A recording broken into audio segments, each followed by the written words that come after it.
Hello students, ये हमारी financial management के इंट्रोडक्शन की सेकंड वीडियो है। इसमें मैं आपको बता देती हूँ कि पहले वाली जो वीडियो थी उसमें हमने फाइनेंशियल मैनेजमेंट की डेफिनेशन, उसकी नीड, उसके ऑब्जेक्टिव्स, अप्रोचेस जिनको हम कह सकते हैं, डिस्कस किया। उसके बाद अब हम शुरू करेंगे फंक्शंस ऑफ फाइनेंशियल मैनेजमेंट।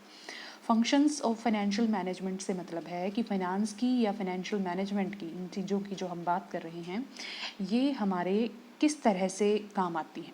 तो इसमें हम इसके मेन 3 फंक्शंस डिस्कस करेंगे: इन्वेस्टमेंट डिसीजंस, फाइनेंसिंग और कैपिटल मिक्स डिसीजंस, डिविडेंड और प्रॉफिट एलोकेशन डिसीजंस। ये डिसीजंस में आपके काफ़ी सारे चैप्टर्स आएंगे इनके नाम से आगे, और हम वो चैप्टर हमारे इस सिलेबस में फाइनेंशियल मैनेजमेंट के सब्जेक्ट में कवर करेंगे। इसके अलावा इसमें एज एन इंट्रोडक्शन हम इस टॉपिक को पढ़ेंगे। तो ये जो यहाँ पर 3 फंक्शंस दिए हुए हैं, इन्वेस्टमेंट डिसीजन, फाइनेंसिंग और डिविडेंड डिसीजन, इसके अलावा कई बुक्स में इसका एक और फंक्शन दिया हुआ है जो फाइनेंशियल प्लानिंग के नाम से जिसको बोलते हैं। तो फाइनेंशियल प्लानिंग जो है स्टूडेंट्स, वो फाइनेंसिंग में ही हम डिस्कस कर लेंगे। फाइनेंशियल प्लानिंग से मतलब है कि हम कैपिटल स्ट्रक्चर किस तरह का बनाएं, कैपिटल मिक्स किस तरह का बनाएं, तो वो यहीं पे डिस्कस हो सकता है। इसको अलग से हमें डिस्कस करने की कोई ज़रूरत नहीं है। आपको जो बुक रेफ़र करी हुई है उसमें भी ये फाइनेंशियल प्लानिंग के नाम से फोर्थ इसका एक और फंक्शन दिया हुआ है, तो आप उसको अलग भी लिख सकते हैं और इस तरह से इसके साथ भी लिख सकते हैं, इसमें कोई इशू नहीं है। तो सबसे पहले हम देखेंगे इन्वेस्टमेंट डिसीजंस। इन्वेस्टमेंट डिसीजंस क्या होते हैं? इन्वेस्टमेंट डिसीजन जो हैं वो यहाँ पे इस स्लाइड में डिस्कस करे हुए हैं। इन्वेस्टमेंट डिसीजन से हमारा मतलब है कि हम एज एन ऑर्गेनाइजेशन कहीं पे अपने फंड्स को इन्वेस्टेड करते हैं या फंड्स की इन्वेस्टमेंट करते हैं, तो वो किस तरह से हो सकती है। देखिए स्टूडेंट, जो इन्वेस्टमेंट डिसीजंस हैं वो पहली बात तो 2 तरह के होते हैं। इन 2 तरह से मतलब हमने किस कैटेगरी या किस तरीके से इनको क्लासिफाई कर रखा है, ये है टाइम होरिजन के बेस पे कि हम कितने टाइम के लिए इनको इन्वेस्ट कर रहे हैं। अगर हम कई सालों के लिए 10, 15 या 20 साल के लिए कोई इन्वेस्टमेंट लगाने वाले हैं या कहीं पैसा लगाने वाले हैं, तो उसको हम लॉन्ग टर्म इन्वेस्टमेंट बोलते हैं। अगर हम 1 साल के लिए या अंडर 1 ईयर की बात करते हैं तो हम शॉर्ट टर्म इन्वेस्टमेंट डिसीजन बोलते हैं। इसके अलावा कई बुक्स में इसमें मीडियम टर्म इन्वेस्टमेंट डिसीजंस भी लिखे होते हैं, जो 5 से 10 साल के बीच के या मोर देन 1 to 5 ईयर के बीच के होते हैं। 5 ईयर से अबव जितने भी होते हैं हम उनको लॉन्ग टर्म इन्वेस्टमेंट डिसीजंस बोलते हैं। अब देखिए कौन कौन से होते हैं वो लॉन्ग टर्म इन्वेस्टमेंट डिसीजंस या लॉन्ग टर्म इन्वेस्टमेंट से मतलब है हमारी कंपनी या हमारी ऑर्गेनाइजेशन किसी भी नए प्रोडक्ट को बनाना चाहती है या किसी नए प्रोजेक्ट में प्रोजेक्ट को लगाना चाह रही है, तो उस डिसीजन को हम लॉन्ग टर्म इन्वेस्टमेंट डिसीजन बोलते हैं। वो कंपनी को बहुत लंबे समय से तक अफेक्ट करता रहेगा, उसकी जो अर्निंग्स होंगी वो काफ़ी लंबे समय तक होगी। कई बार ऐसा होता है कि शुरू के 1-2 साल अर्निंग नहीं होती, सिर्फ इन्वेस्टमेंट्स होती हैं और उसके बाद उसकी अर्निंग शुरू होती हैं। तो इनको हम इन डिसीजंस को, जो आपका सब्जेक्ट है फाइनेंशियल मैनेजमेंट, उसमें कैपिटल बजटिंग के नाम से पढ़ते हैं। तो मेन जो डिसीजंस हैं इसमें लॉन्ग टर्म के वो कैपिटल बजटिंग में आएंगे। उनमें होता है किसी नई मशीनरी को हम परचेज़ करना चाहते हैं। अब देखिए, अगर हम कोई नई मशीन परचेज़ करते हैं तो उससे जो भी हमें उसके ऊपर इन्वेस्टमेंट होगी वो तो वन टाइम होगी, वो एक बड़ी इन्वेस्टमेंट होगी, लेकिन उससे जो हमें फ़ायदा होगा या प्रॉफिट्स होंगे वो कई सालों तक होंगे। तो ये लॉन्ग टर्म की इन्वेस्टमेंट है। एक शॉर्ट टर्म की इन्वेस्टमेंट होती है कि हमने थोड़े से टाइम के लिए थोड़े से छोटे टाइम के लिए कोई इन्वेस्टमेंट करी है, जिसका जो भी हमें प्रॉफिट्स मिलेंगे वो थोड़े से टाइम तक ही मिलेंगे और थोड़े टाइम बाद ही मिलना शुरू हो जाएंगे। लॉन्ग टर्म इन्वेस्टमेंट डिसीजंस में ऐसा हो सकता है कि आपको थोड़े से टाइम बाद ही कुछ एक टाइम बाद आपको इसके फ़ायदे या प्रॉफिट्स मिलने शुरू हों। जैसे हो सकता है 2 साल बाद, 3 साल बाद या पहले साल के बाद ही, इस तरह से हो सकता है। जैसे हम कोई बिल्डिंग बनाना शुरू करते हैं अपनी फर्म के लिए, तो वो भी हमारा लॉन्ग टर्म इन्वेस्टमेंट डिसीजन है। ये नेक्स्ट जो स्लाइड है इसमें ये लॉन्ग टर्म इन्वेस्टमेंट डिसीजंस हमने डिस्कस कर रखे हैं। लैंड या बिल्डिंग या कोई भी फिक्स्ड एसेट हम परचेज़ करना चाहते हैं, हम लगाना चाहते हैं, कोई नया इक्विपमेंट हम खरीदना चाहते हैं, कोई रीबिल्डिंग या रिप्लेसिंग एग्जिस्टिंग इक्विपमेंट की करना चाह रहे हैं, वो भी हमारा लॉन्ग टर्म डिसीजन है। हम अपनी फर्म में कोई रिसर्च और डेवलपमेंट डिसीजन जो लेके आ रहे हैं वो भी हमारा लॉन्ग टर्म डिसीजन है। तो लॉन्ग टर्म इन्वेस्टमेंट डिसीजन को मेनली हम कैपिटल बजटिंग डिसीजंस के नाम से जानते हैं। इनके बारे में एक इम्पॉर्टेंट चीज़ ये है कि ये इरिवर्सिबल टाइप के होते हैं। इरिवर्सिबल से मतलब है एक बार आपने इनके लिए कोई कमिटमेंट कर ली है तो वो कर ली है, आप उसको फिर रिवर्स नहीं कर सकते। जैसे उसमें जो मनी है आपकी वो इतनी ज़्यादा इन्वेस्ट होती है कि अगर आप उसको रिवर्स करना चाहते हैं तो फिर आपको बहुत ज़्यादा नुकसान होने का उससे खतरा रहता है। जैसे मान लीजिए आप लैंड और बिल्डिंग आपने खरीद ली है, या नया इक्विपमेंट आपने लगा लिया है, या नई कोई आप हम कह सकते हैं कि आपने कोई नई अपनी ब्रांच खोल ली है, तो वो ऐसा नहीं है कि वो थोड़े से पैसे में ही शुरू हो जाएगी। अगर आप उसको शुरू करना चाहते हैं तो करोड़ों रुपए का प्रोजेक्ट उसका आपका शुरू होता है। आपने नई बिल्डिंग बना ली, आपने नए इक्विपमेंट्स वहाँ पे लगा लिए, अपना फिक्सचर वहाँ पे कर लिया। अब आपको अगर ऐसे लग रहा है कि ये वाली जगह सही नहीं है और हमें कोई और लोकेशन डिसीजन हमें लेना है, हमारी इस लोकेशन की बजाय हमारे इस प्लांट की कोई और लोकेशन होनी चाहिए, आप उसको चेंज करना चाहते हो, तो अगर आप उसको चेंज करना चाहते हो तो क्या आप उसको वहाँ से उठा के एज इट इज़ उस बिल्डिंग को कहीं और लेके जा सकते हैं? नहीं लेके जा सकते। तो इसलिए इस तरह के जो डिसीजंस हैं उनको हम इरिवर्सिबल नेचर का कहते हैं। तो कैपिटल बजटिंग डिसीजन हमारे इरिवर्सिबल नेचर के होते हैं, बहुत बड़ी अमाउंट इसके अंदर हमारी इन्वेस्टेड होती हैं, तो ये हमें बहुत ही सोच समझ के लेने होते हैं। इसका एक पूरा एक चैप्टर पढ़ेंगे हम कैपिटल बजटिंग डिसीजन का आगे, और जिसमें देखेंगे कि हम ये कैपिटल बजटिंग डिसीजन किन किन टेक्निक्स के बेसिस पे लेते हैं, वो टेक्निक्स भी हम इसमें डिस्कस करेंगे। तो इसके बाद है स्टूडेंट्स हमारा जो नेक्स्ट स्लाइड, जिसमें हमने शॉर्ट टर्म इन्वेस्टमेंट डिसीजन की बात करी हुई है। शॉर्ट टर्म इन्वेस्टमेंट डिसीजन में शॉर्ट टर्म इन्वेस्टमेंट डिसीजन से मतलब हमारा वर्किंग कैपिटल मैनेजमेंट से है। वर्किंग कैपिटल जैसे कि मैंने आपको पहले वाली जो हमारी स्लाइड थी उसमें बताया था, वर्किंग कैपिटल मैनेजमेंट से मतलब हमारी डे टू डे रूटीन की जो एक्टिविटीज़ हैं बिजनेस की, उनको हैंडल करने की जब हम बात करते हैं तो वो वर्किंग कैपिटल मैनेजमेंट होता है। इसमें हमारे ये 3 बेसिक डिसीजंस आएंगे, कैश मैनेजमेंट, इन्वेंट्री कंट्रोल और रिसीवेबल्स मैनेजमेंट। ये भी हम पूरे तीनों चैप्टर हैं जो हम आगे हमारे इसमें फाइनेंशियल मैनेजमेंट में कवर करेंगे इस सब्जेक्ट में, लेकिन यहाँ पर एज एन इंट्रोडक्शन हमें शॉर्ट टर्म इन्वेस्टमेंट डिसीजन में इनको लिखना है बाय नेम। बस ये कैश मैनेजमेंट, इन्वेंट्री कंट्रोल और रिसीवेबल मैनेजमेंट से ही हम इसको लिख देंगे। इनका एक बार इंट्रो मैं आपको दे देती हूँ। कैश मैनेजमेंट से मतलब है कि एक ऑर्गेनाइजेशन के पास जितना कैश रखा होता है उसको हम किस तरह से मैनेज करें कि हमें उसकी कॉस्ट ज़्यादा ना पड़े। कैश हम क्यों रखते हैं? कैश एक लिक्विड एसेट है और वो हमें एकदम से ज़रूरत पड़ जाती है पैसे की, उतना कैश हमें अपनी ऑर्गेनाइजेशन में रखना पड़ता है ताकि हमें हम कैश शॉर्ट ना हो, हमारे हाथ से कोई भी जो कोई मौका आया है वो ना जाए। जैसे हमें कोई रॉ मटेरियल था, सस्ता मिल रहा था, एकदम से हम अगर उसको कैश पे खरीद लेते तो अगर हमारे पास सफिशिएंट कैश है तो हम उस वक्त उस अपॉर्चुनिटी का फ़ायदा उठा सकते हैं। तो इसलिए कैश मैनेजमेंट के तरीके बताए हुए हैं, और मॉडल, मिलर एंड और मॉडल, वो हम आगे जो सब जब ये चैप्टर डिस्कस होगा उसमें हम डिस्कस करेंगे। फिर उसके बाद इन्वेंट्री कंट्रोल है। हमारी ऑर्गेनाइजेशन में रॉ मटेरियल रखा होता है, वर्क इन प्रोग्रेस जो चल रहा होता है वो होता है, इसके अलावा फिनिश्ड गुड्स भी रखे हुए होते हैं। उनको हम किस तरह से मैनेज करें कि उनसे हमें नुकसान होने की बजाय या किसी भी तरह का उनमें हमें घाटा होने की बजाय हम उनको सही तरीके से उनके प्रॉपर यूटिलाइजेशन कर सकें, और उनको किसी पिलफ्रेज से या आउट ऑफ स्टॉक या इस तरह की प्रॉब्लम्स से भी हम बच सकें। जैसे ऐसा ना हो कि हमें रॉ मटेरियल की ज़रूरत है और हम आउट ऑफ स्टॉक चले जा रहे हैं, और हमें बनाना था अभी फिनिश्ड गुड या हमारी वर्क इन प्रोग्रेस में उसकी ज़रूरत है और वो हमें अभी मिल नहीं रहा है। तो इसलिए इन्वेंट्री कंट्रोल मैनेजमेंट भी ज़रूरी है। तीसरी बात है इसमें रिसीवेबल्स मैनेजमेंट की। रिसीवेबल मैनेजमेंट से मतलब है कि हमारा जो फिनिश्ड प्रोडक्ट है वो हमने सेल कर दिया है और अब हमारी सेल जो है वो क्रेडिट पे हुई है और हमने सामने वाले से रिसीव करने हैं पैसे, उसको हम रिसीवेबल बोलते हैं। तो उनको हम किस तरह से मैनेज करें, क्या हमारी फर्म की रिसीवेबल पॉलिसी हो जो फर्म के लिए भी बेटर हो और उससे हमारे जो कस्टमर्स हैं वो भी ना टूटें। तो वो सारी चीज़ें हम इसमें शॉर्ट टर्म इन्वेस्टमेंट डिसीजंस में डिस्कस करते हैं। उसके बाद है स्टूडेंट्स फाइनेंसिंग और कैपिटल मिक्स डिसीजन, जो हम सेकंड डिसीजंस की बात कर रहे थे। तो इन्वेस्टमेंट डिसीजन है, इसके बाद है फाइनेंसिंग डिसीजन। देखो फाइनेंसिंग डिसीजन जैसे यहाँ पे लिखा हुआ है, फाइनेंसिंग से मतलब है कि हम फाइनेंस कहाँ से करें अपनी फर्म को। अगर हमें पैसे की ज़रूरत है, फंड रेज करने की ज़रूरत है, तो वो पैसा कहाँ से आए, या हमारी कैपिटल का मिक्स क्या हो।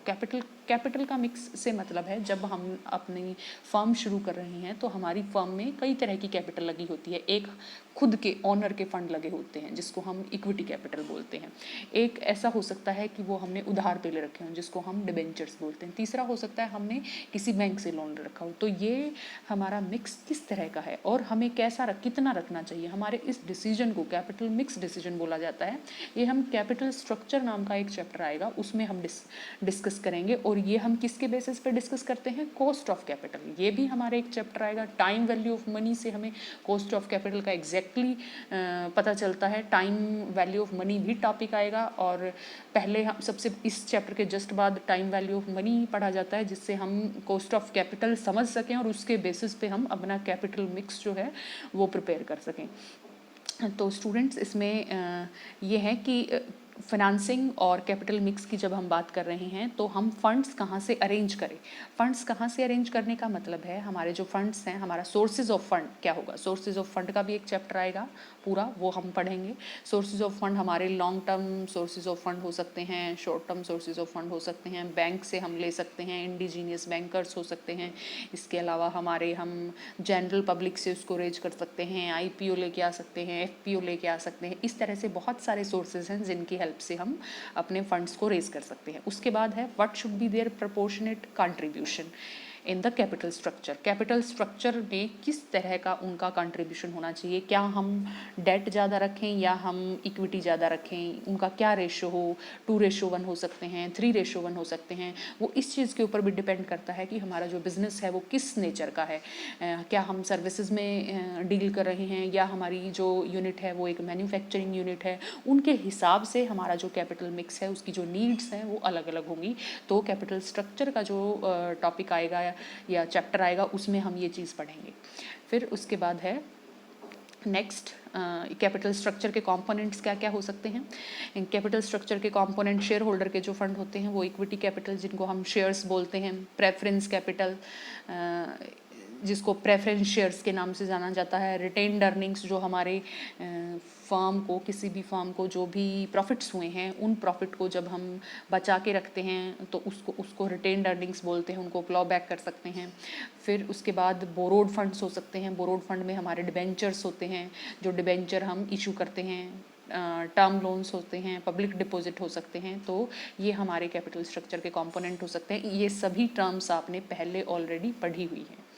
फिर इसके बाद है ऑप्टिमल कैपिटल स्ट्रक्चर। हमारा कैपिटल स्ट्रक्चर किस तरह का कैपिटल स्ट्रक्चर बेस्ट होता है जो जिससे फर्म को फ़ायदा हो। उसमें हम बेस्ट कैपिटल स्ट्रक्चर जो होता है वो कॉस्ट ऑफ कैपिटल को रिड्यूस करने की कोशिश करता है। कॉस्ट ऑफ कैपिटल जैसे हम ये मान के चलते हैं कि जो डिबेंचर्स होते हैं उनकी हमें क्या कॉस्ट पड़ेगी, जो भी हम इंटरेस्ट हमें उनके लिए पे करना पड़ रहा है वो उनकी कॉस्ट होगी।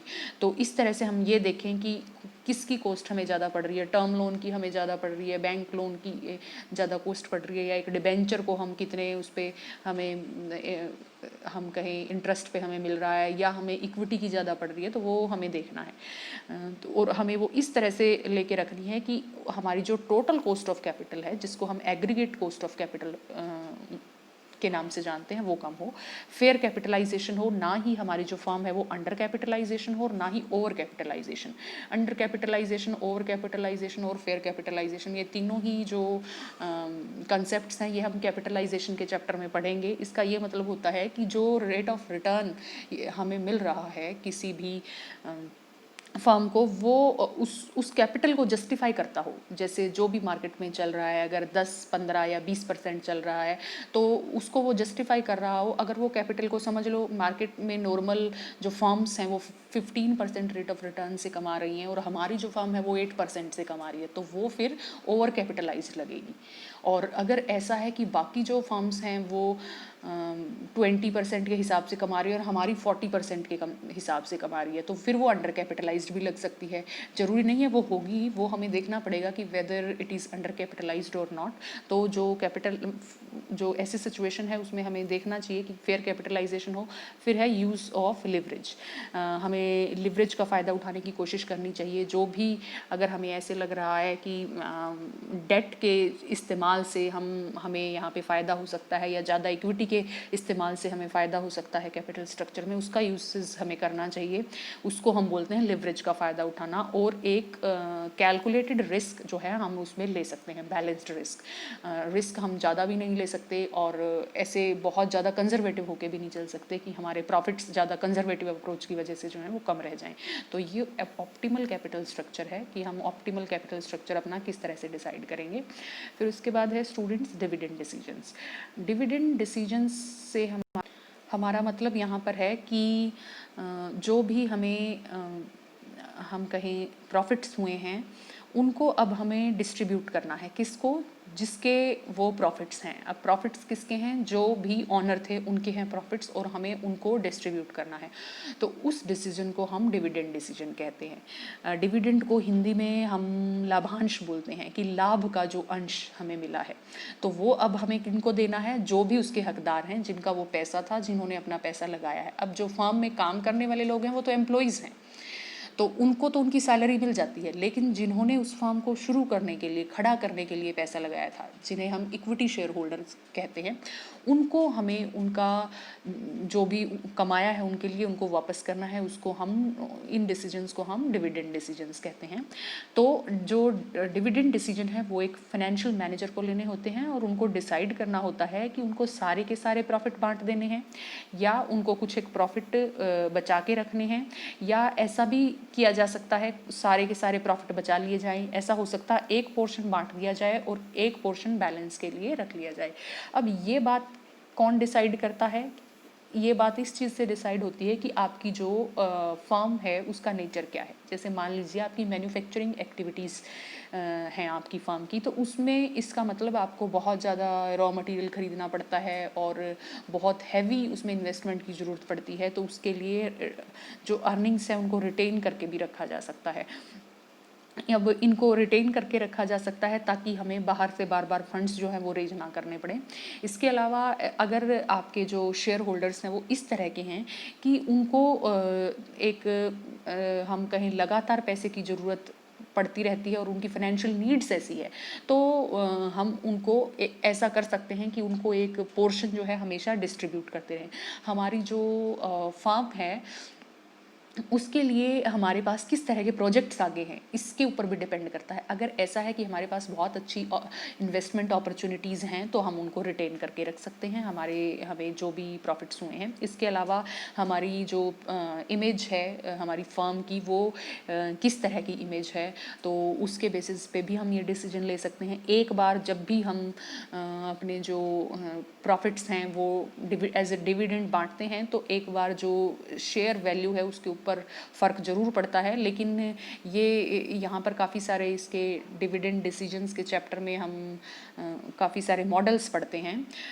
उनके बेसिस पे और उनकी हेल्प से जैसे ये डिसाइड करा जाता है कि ये डिविडेंड डिसीजन हमें क्या लेने चाहिए, वो हेल्प करते हैं इस चीज़ में। जैसे का मॉडल है एक, और इस तरह से मोदिगलानी एंड मिलर मॉडल है, ट्रेडिशनल अप्रोच है, वाल्टर मॉडल है, गॉर्डन मॉडल है, वो हम पढ़ेंगे। डिविडेंड डिसीजन का जो चैप्टर है उसमें पढ़ेंगे। तो बहुत सारे फैक्टर्स उसमें पढ़ेंगे कि डिविडेंड डिसीजन लेने से पहले हमें क्या क्या सोचना चाहिए। बेसिकली यहाँ पे हमें ये पता होना चाहिए कि डिविडेंड डिसीजन क्या है। जो भी प्रॉफिट्स हमें हुए हैं उनको रखना है, बांटना है, उनका एक पोर्शन रखना है या फिर हाफ बांटना है, क्या करना है। इस तरह की जो डिसीजंस लेते हैं उन डिसीजंस को हम डिविडेंड डिसीजन बोलते हैं। इसमें इसके बाद बता रखा है कि डिविडेंड पॉलिसी जो है वो किस किस तरह की हो सकती है, या जो डिविडेंड डिसीजन हमने लिए हैं वो किस किस तरह के हो सकते हैं। तो ये यहाँ पे टाइप्स बता रखे हैं स्टूडेंट्स, ये आप आगे उस चैप्टर में भी पढ़ेंगे, लेकिन इस चैप्टर में भी जब आप इंट्रोडक्शन में आप एक्सप्लेन कर रहे हैं अपने सभी पॉइंट्स को, इन्वेस्टमेंट डिसीजन को, फाइनेंसिंग को और फिर डिविडेंड डिसीजन को, तो डिविडेंड डिसीजन की एक्सप्लेनेशन में आपने ये लिखना है। तो वहाँ पे आपको डिविडेंड पॉलिसीज डिस्कस करनी है कि रेगुलर डिविडेंड पॉलिसी हो सकती है। रेगुलर डिविडेंड पॉलिसी वो होती है जो आपको हमेशा कुछ ना कुछ जो आपके शेयर होल्डर्स हैं उनको कुछ ना कुछ ज़रूर मिलेगा, ऐसा नहीं होगा कि कभी आपको ना मिले डिविडेंड। दूसरा स्टेबल डिविडेंड पॉलिसी होती है, इसमें हम कांस्टेंट डिविडेंड रखते हैं और कांस्टेंट पे आउट रेशो भी हो सकता है। यहाँ पे डिविडेंड कांस्टेंट होता है और यहाँ पे रेशो जो है वो कांस्टेंट होता है। इन दोनों चीज़ों में डिफरेंस है। कांस्टेंट डिविडेंड का मतलब है जैसे आप हर साल जो है 2000, हर महीने 2000 इस तरह से दो, और पे आउट रेशो से यहाँ पे मतलब है आप 5%, आप ऐसे अपना फिक्स कर लो कि आपको जितने भी प्रॉफिट्स हुए उसका 10% एज अ डिविडेंड या 50% एज अ डिविडेंड आप बांटोगे ही बांटोगे। अब अगर मान लो आपको 5 लाख प्रॉफिट्स हुए हैं तो उनका 50% 2.5 लाख हो गया, तो वो 2.5 लाख जो है वो आप सब में हमेशा बांटोगे ही बांटोगे। अगली बार आपको 10 लाख हो गए प्रॉफिट्स, तो आपको फिर उसका 50% क्या हुआ, 5 लाख। तो ये यहाँ पे कांस्टेंट पे आउट रेशो की बात कही हुई है। फिर उसके बाद है irregular dividend policy. Irregular dividend policy का मतलब है कि आप ये सोचते हैं अगर आपको प्रॉफिट्स हुए हैं तो आप डिस्ट्रीब्यूट कर दोगे, और अगर आपको प्रॉफिट्स नहीं हुए तो आप उस साल डिस्ट्रीब्यूट नहीं करोगे। ये इरेगुलर डिविडेंड पॉलिसी है। इसके अकॉर्डिंग आप रेगुलर नहीं हो अपनी डिविडेंड्स को डिस्ट्रीब्यूट करने में। फिर उसके बाद ये भी पॉलिसी हो सकती है कि आप कोई भी डिविडेंड पॉलिसी ना रखो।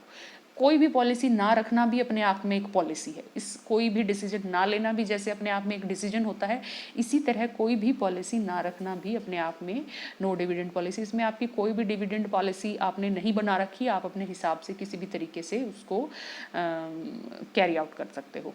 तो स्टूडेंट्स ये थे टाइप्स डिविडेंड पॉलिसी के, और ये इंट्रोडक्शन का चैप्टर था जो हमने 2 वीडियोस में कवर करा है। मुझे लगता है आपको इसके सभी जो बेसिक्स हैं वो क्लियर हो गए होंगे। इसमें हमने इसके मीनिंग, डेफिनेशन, कैरेक्टरिस्टिक्स, अप्रोचेस और इसके ऑब्जेक्टिव्स और इसके फंक्शन जो हैं वो सारी चीज़ें डिस्कस करी हैं। So all the best and thank you.